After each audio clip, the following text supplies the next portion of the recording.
These animals are all up for adoption at the Little Gill Animal Shelter in West Cornwall, Connecticut, a 30-minute drive from Falls Village.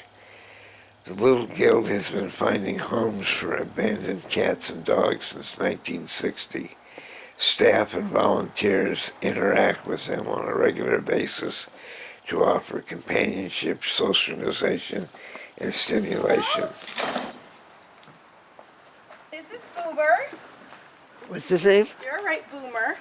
Boomer. Hi, Boomer. Just sit down and let him kind of get curious and check things out. Okay. Shh, you're okay. You're all right. Come on. Let's go play. Come here. Yeah, you're okay. Come here. Come on. Come here. The Little Guild is a limited intake shelter, which means they do not euthanize to make more space available. They can comfortably accommodate 16 dogs and 25 cats. A dog or cat can stay as long as it takes to find them a suitable home.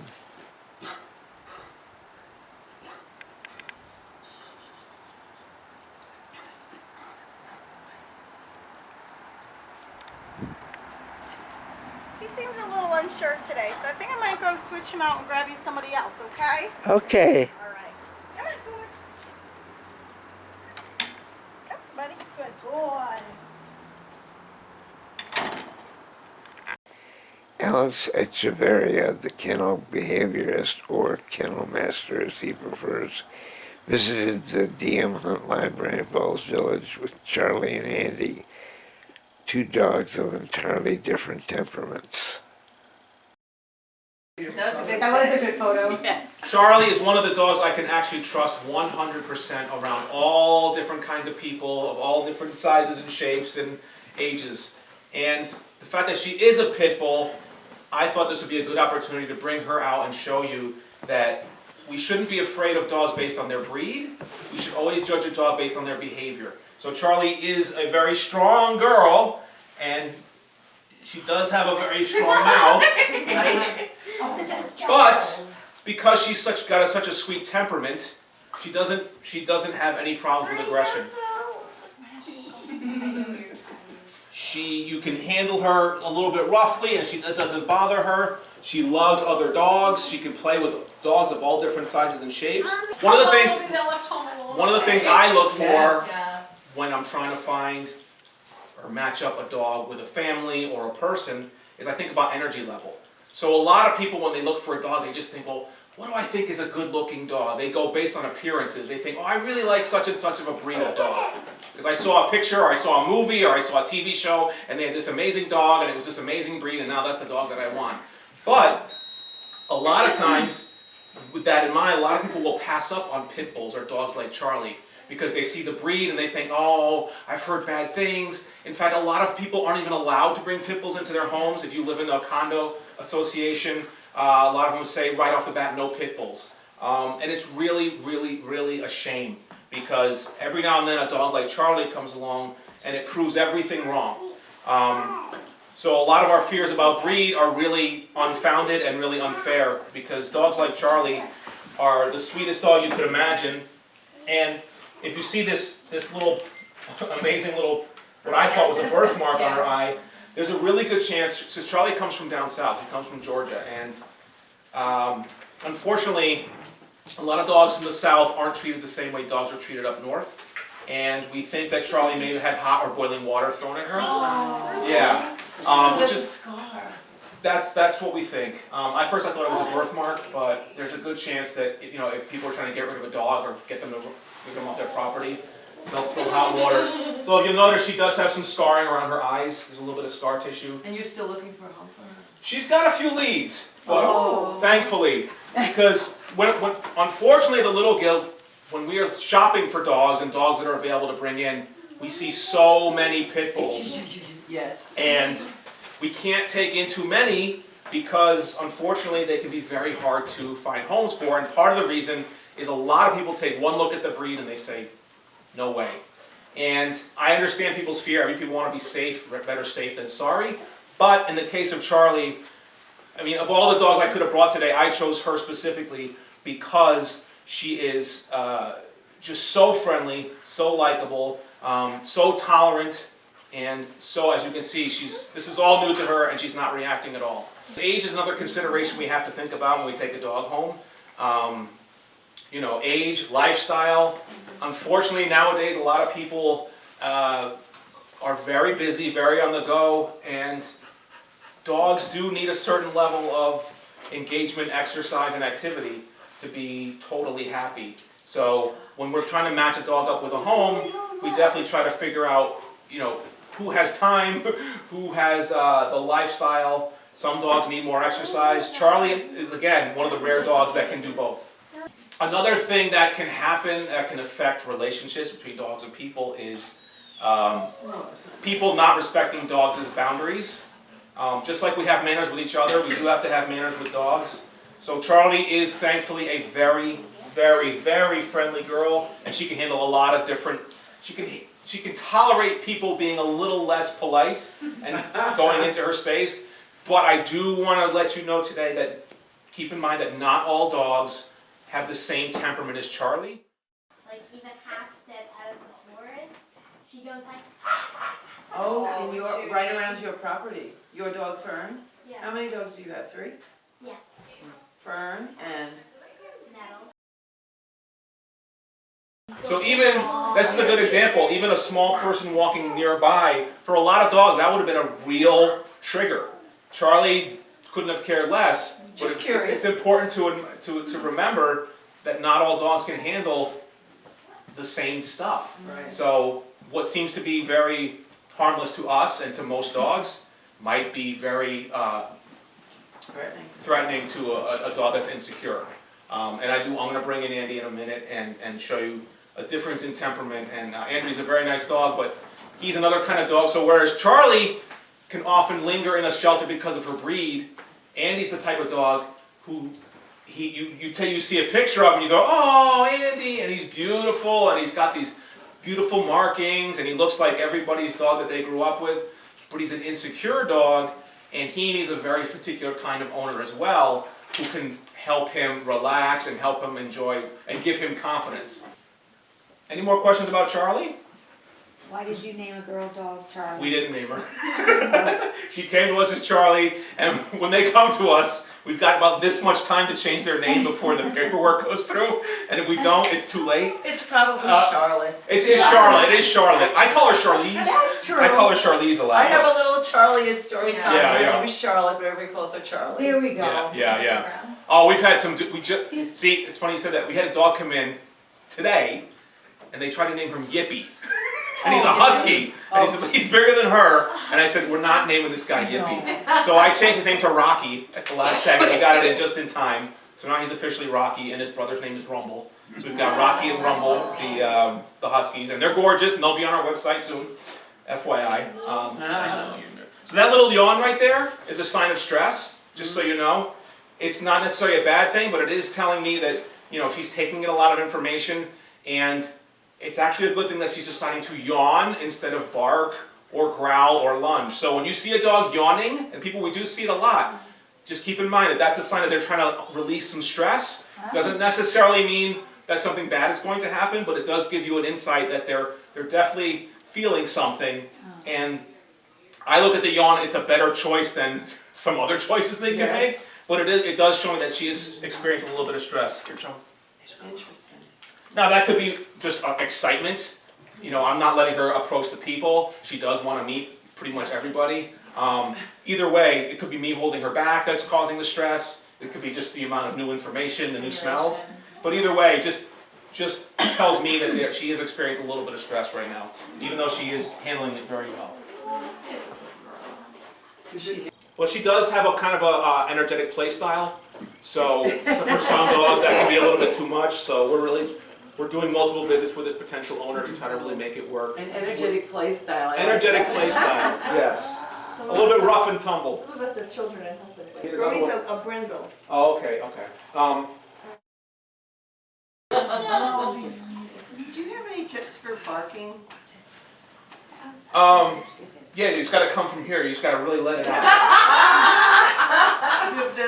You're taking out barking, is that? No, Well, when it comes to barking, I'm not concerned with barking, period. I'm concerned with excessive barking. So when it comes to excessive or neurotic or obsessive barking, it's really about, well, what is putting the dog in the state of mind that's making the dog feel like it needs to bark incessantly. any noise. So, okay, so He's better. He's part of it, and this is not going to solve the problem, this is my general advice, is to tell the dog that all these things, what that points to me is there's a lack of guidance. There's a lack of leadership. Right, so if the dog is left to its own devices and it's insecure, it's going to react based on how it feels about all the different stimuli, right? Dogs generally require humans to step into the leadership role and tell them what is to be worried about and what is not to be. Luckily, we live in a pretty safe part of the world where most things that go by our window aren't actual threats, and a lot of dogs just don't know that. So they need us to either agree or disagree with their choice. So how do you positively disagree with them? You don't. You don't. You disagree. This is the part. This is what's happening in the dog world. Is that the art of disagreeing with a dog is being shunned and pushed to the side, and dogs are the ones suffering for it. Yeah. Because when a dog is told what's not allowed, it simplifies their world. And when their world is simplified and clearer, they can relax. And they don't have to worry about the mailman, the Amazon man, right? So a lot of dog trainers are telling people never to say no to their dog, never to disagree with their dog because it's mean. And what's mean is that dogs aren't getting the rules. Thank They're, you. they're not getting Thank clarity. you. I agree. And when they don't have clarity, they can't relax. Definitely. And the fact of the matter is that dogs learn better from people, in my experience, than they do from other dogs. They've, over the generations, have evolved to rely on us for guidance. And we're not giving it to them. We're just giving them toys and treats and love and an Instagram account, and they don't need it, they don't need it, they don't care. You know, and that's for us. I'm saying that's fine, but that's for us. So when it comes to a bark, So you got to look at the big picture. You got to look at what's the dog's routine, how much exercise is the dog getting compared to its energy level, are its needs being met, right? Yeah. Psychologically and physically, right? So physically, there's probably a lack of exercise. Mentally, there's probably, this is speculation, a lack of structure, right?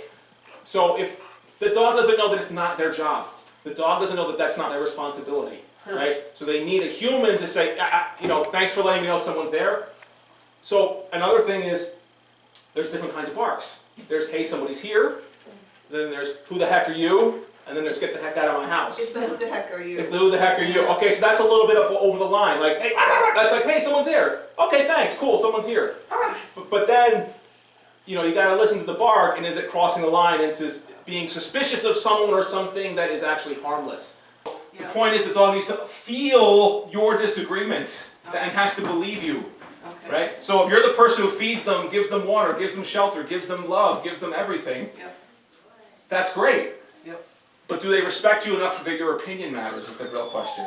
So when you can do that, it creates a more balanced dog that has structure. And who? Burton. Well, let me just switch out. I want to bring in Andy. Sorry, I didn't mean to No. Yeah. You do what kind of dog do you She's gonna be so fat after this.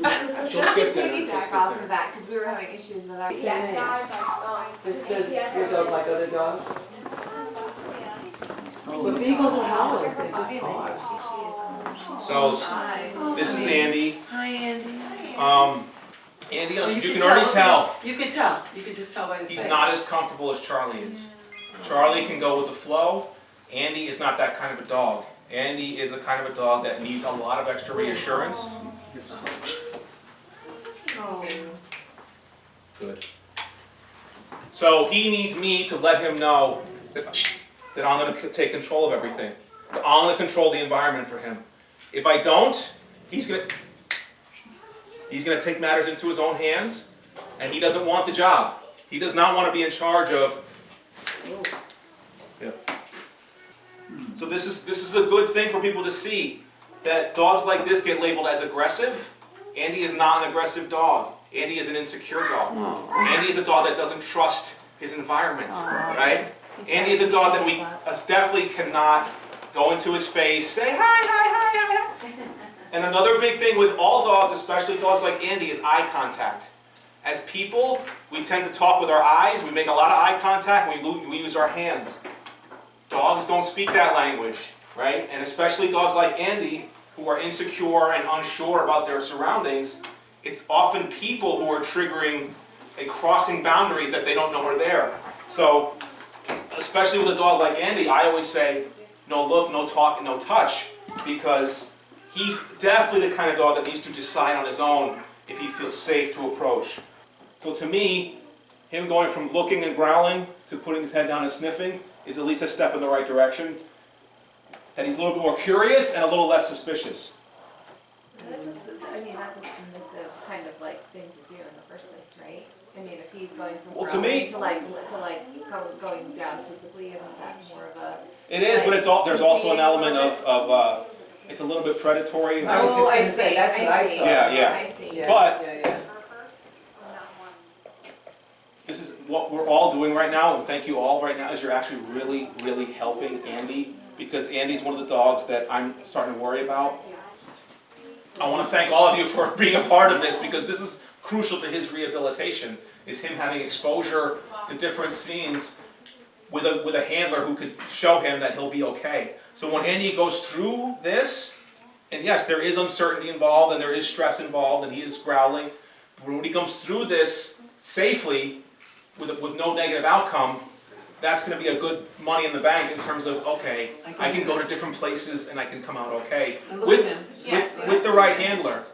So, I mean, would I say he's 100% comfortable? No, but he's making a different choice, He's right? very So, relaxed, yeah.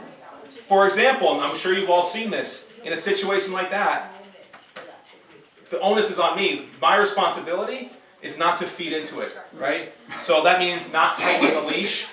If I had tightened the leash and said, no, Andy, no, I could have poured kerosene on the fire and made it worse. I could have confirmed his fears.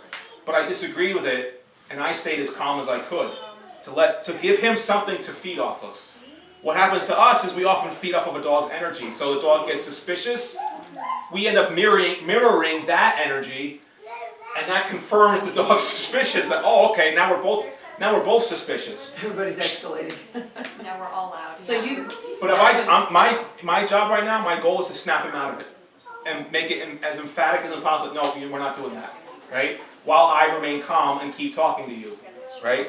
That'll give him a chance to feed off me, and I'm not feeding any tension through the leash either. look, why is you over there and I'm over here? So I guess the question is, So the fact that he's taking food right now is a good sign. If he was more nervous, he wouldn't take the food, he'd ignore it. So that's a good sign that he's at least taking food. You had a question? What would be the best like home situations lifestyle for him? It's tricky. Someone really dedicated to training. Someone who, let's put it this way, a lot of people get a dog so that the dog can be the support animal for them. You have to be, he's the one who needs the support animal, right? So you're not taking him to support you, you have to support him first. He will give you the companionship, but you have to be his rock for him. So someone confident, someone calm, someone who's not easily flustered by different situations. You know, part of it might be living in a quieter area, so maybe a rural setting will be better than than a city setting for him.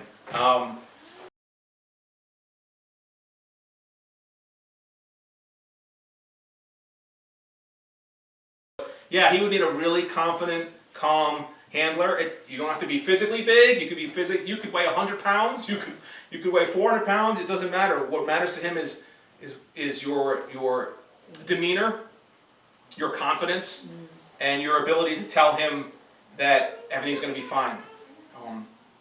But you know, ironically, Andy's actually a fairly well-trained dog. So a lot of people think, well, I'll train my dog how to sit and all these different things, and that's going to help them, you know, be better. And Charlie doesn't know a single command yet, really. I haven't taught her anything, but she handled this beautifully. Andy, look, Andy, sit. Good. Good boy. Andy, down. You do down? Down. Down. Good. So that can help him, but that's not the ultimate solution. So a lot of people think, oh, I'll teach my dog how to sit and how to do all this stuff. That's only the tip of the iceberg. That's not what actually really gets them over the hump. Yeah, so he's a pretty well-trained dog. He's smart enough to learn too, so. Yeah, and he's young. And he's young. Good boy, good boy. So you can see how it took him 5, 10, 15 minutes, but he's shifted out of that suspicious mindset, and now he's starting to settle in a little bit. He's a good boy. He's a good boy. Are you trained as a behaviorist? What is your... I've been doing it about 12 years. I started out, I started out taking an online dog training course, which I dropped out of because as part of that course, I was volunteering at a shelter in New Milford, Connecticut, where I lived at the time. And I happened to bump into a behaviorist there that was actually based out of Israel, but had moved back to the States for 1 year and 1 year only.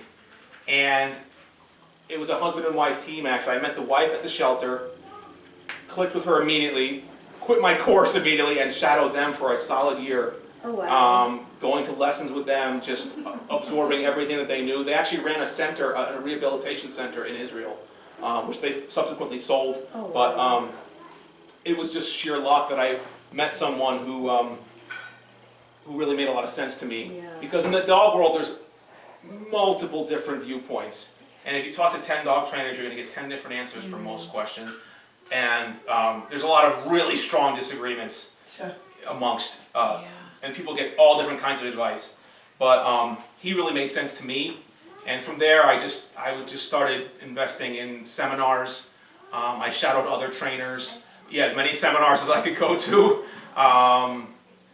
And books, DVDs, everything. And then from there, it was just working with dogs. I worked in a lot of dog daycares, where I would be in charge of 10 dogs, 15 dogs, 20 dogs, 30 dogs, 40 dogs sometimes, depending on the how poorly managed the facility was. But that's where you really learn is, I never learned more than I did in a room alone with 40 dogs. Okay. Oh, then you really learn what they're really about. And you get past all the books and the theories and stuff, and you see it in real time. It's very different. Advocating for the right dog with the right owner. Yes. Because people don't think, and What do we think of? We think of what do they look let like? me get a little puppy, they'll be so cute, and don't take consideration with all the things that have been spoken about here, and it's really not fair for the animal. No, it's not. And, we tend to think, I want the dog to look like this, and I'm going to name it this. And that's the lens I'm going to look my dog, is name and appearance. That to me is the last consideration. Most people put that first. I put it dead last. Yeah. So when someone asks me, oh, is this dog cute? I'll say, no, not really. It's kind of behavior. Because I'm looking at cute as a behavior, not as a picture. Right. It's a behavior. My mom used to have a dog, and when that dog passed away, she was heartbroken. Sure. But she was too old herself and too unable to take care of a dog. Right. And I thought, wouldn't it be great if there was a service that would take dogs to elder people's homes for visits? Because when friends came with dogs, she just lit up. Yeah. And I thought, wouldn't it be great if there was someone out there who could do that? And the loneliness of older people, there's nothing like a dog. I know. Mm-hmm. Well, it's unconditional. There you go. Yeah. Yeah. Let's have a What time is it getting to be? fundraiser. Sorry to cut. Yes, it's getting, no, It's you've been here a long time, it's 3:15. Oh my goodness. Oh, thank you so much. Thank No, I you really so have to much. go. Sorry to cut it short. Yeah. We loved it. Well, Thank Andy you. thanks you all very much because this has been invaluable to him. Thank you. Good Because boy. I can't say enough. You've all Oh. really helped as a building block for him getting over this hump that he's under.